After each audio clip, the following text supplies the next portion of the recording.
Hello नमस्कार बहनों और भाइयों, आप लोग कैसे हैं। मैं Indrajeet Narayan Singh, MSc anthropology, CAIA banking विधि विशेषज्ञ, LLB, constitutional expert and legal expert. आज मैं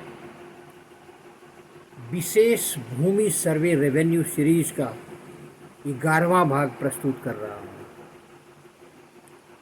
सुनिए, प्रत्येक जिलों या 2 या 3 जिलों को मिलाकर सर्वे ऑफिस बनाया गया था। सर्वे ऑफिस को क्रिएटर ऑफ डॉक्यूमेंट कहा जाता है। यहाँ खतियान तथा नक्शा निर्माण होता था। डॉक्यूमेंट के क्रिएशन के बाद सारा डॉक्यूमेंट अंचल कार्यालय सीओ ऑफिस में खरीद बिक्री का रिकॉर्ड रखा जाने लगा। यहीं से सरकार का रेवेन्यू कलेक्शन होता था। जमीन खरीद बिक्री के बाद क्रेता एवं विक्रेता दोनों का सिग्नेचर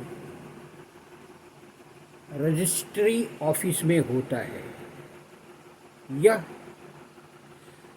डॉक्यूमेंट को केवाला कहते हैं, यही केवाला है। इसके बाद इस केवाला को खाता नंबर दिया जाता है, जिसमें पिता का नाम, फिर बेटा का नाम आदि की एंट्री होती है।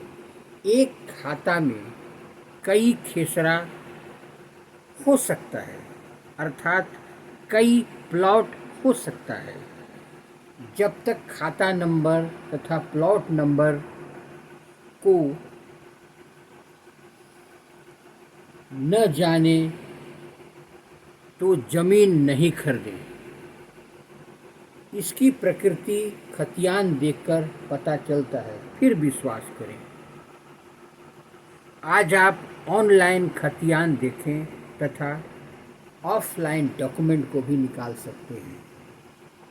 खतियान का फोटोकॉपी भी ले सकते हैं। यदि पुराने सर्वे हैं तो उसका विवरण खतियान से पता चलेगा। खतियान से ही पता चलता है कि ज़मीन गैर मजरूआ है या कैसरे हिंद है।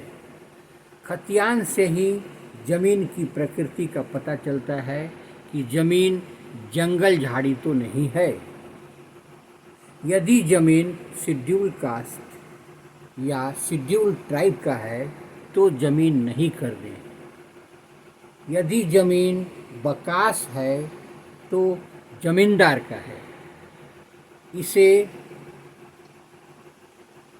जीरात भी कहते हैं।